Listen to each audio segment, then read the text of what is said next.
Bom, acho que essa crise tem um monte de responsáveis e anos de descaso com a questão hídrica. A responsabilidade de zelar pela área de mananciais é principalmente do governo do estado, quer por meio da Secretaria do Meio Ambiente, por meio da Secretaria de Agricultura, que deveria orientar e apoiar os agricultores para que eles mantivessem as áreas de proteção permanente e fizessem um bom uso do solo de modo a evitar a erosão e o assoreamento. Tem um problema também habitacional muito grande na cidade de São Paulo e nas grandes cidades, e que não são atendidos de forma satisfatória, o que obriga as pessoas a saírem do centro e acabarem indo morar em zonas periféricas e invadindo áreas de mananciais. Tinha legislações que protegiam os mananciais, que não foram cumpridas, tinha o Código Florestal, que também não foi respeitado, deixou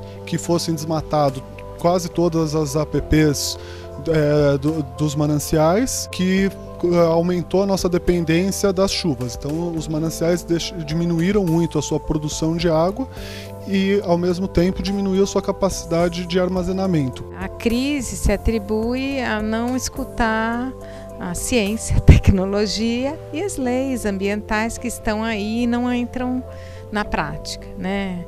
E o que temos é como resultado, né, de uma política partidária que visa somente a economia, o dinheiro, o capitalismo, e não cuida das pessoas nem dos bens naturais que a gente tem. A principal responsabilidade é do governo, no caso de um governo estadual. Sem dúvida, contribui para esta situação também o fato de não ter havido chuvas suficientes desde 2013 para 2014. O fato do governo não ter promovido junto à população mais transparência sobre a situação dos reservatórios, de não ter promovido junto à população ações que estimulem a corresponsabilidade, obviamente é um fator extremamente grave do ponto de vista da governança da água. A governança da água no Brasil, desde a lei de 1997, é uma governança tripartite, através dos comitês de bacias. Mas no caso da região metropolitana e de muitos dos municípios conurbados, eles estão totalmente atrelados a uma empresa pública, porém que funciona com uma lógica privada, que é a Companhia de Saneamento do Estado de São Paulo. Uma empresa que sempre se prezava por ser extremamente moderna, eficiente, mas que se baseava fundamentalmente na venda da água.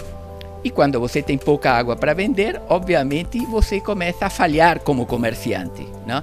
Então, a grande responsabilidade é do poder público, do governo, e que obviamente se aproveitou de uma situação eleitoral na qual tinha um volume de votos muito elevados e com isso escamoteou para a população um fato que não podia acontecer. Bom, a crise da água em São Paulo ela é a combinação de pelo menos 4 fatores. Nós temos um evento climático extremo, realmente 2014 foi um dos anos mais quentes da história e tivemos muito poucas chuvas, mas junto com essa questão da estiagem, veio à tona uma série de outros problemas, que é uma gestão da água baseada em obras e ampliação de fontes de água e com pouco cuidado das águas que existem. Junto com isso tem a questão relacionada à degradação das águas que estão na região metropolitana, como Billings, né, que seria o maior exemplo, e a questão da participação e da falta de diálogo. Então, ao longo de 2014 foi muito difícil o diálogo, conseguir informações, e isso ajuda a aumentar a crise, né? Porque o primeiro passo para resolver uma crise é assumir que tem uma crise. E o fator eleições, ele acaba ajudando a piorar um pouco a situação. Normalmente, quando se pensa em escassez hídrica, logo no senso comum a gente pensa que está chovendo menos e os rios estão sem água. Mas essa é uma explicação simplista e muitas vezes um escapismo para a gente entender quais são os problemas de sistemas que funcionam por captação de água, que dependem muito do planejamento hídrico. A quem a gente poderia atribuir em primeiro plano? Em primeiro plano, ao uso do conhecimento disponível sobre bacias hidrográficas para planejar o abastecimento para grandes massas populacionais, como é o caso da região metropolitana de São Paulo. Então a gente poderia dizer, será que São Paulo tem falta de água? Na verdade não, a maior metrópole tropical do mundo é São Paulo, né? O clima predominante é o tropical úmido e, portanto, não há escassez nem de entrada nem de reservação.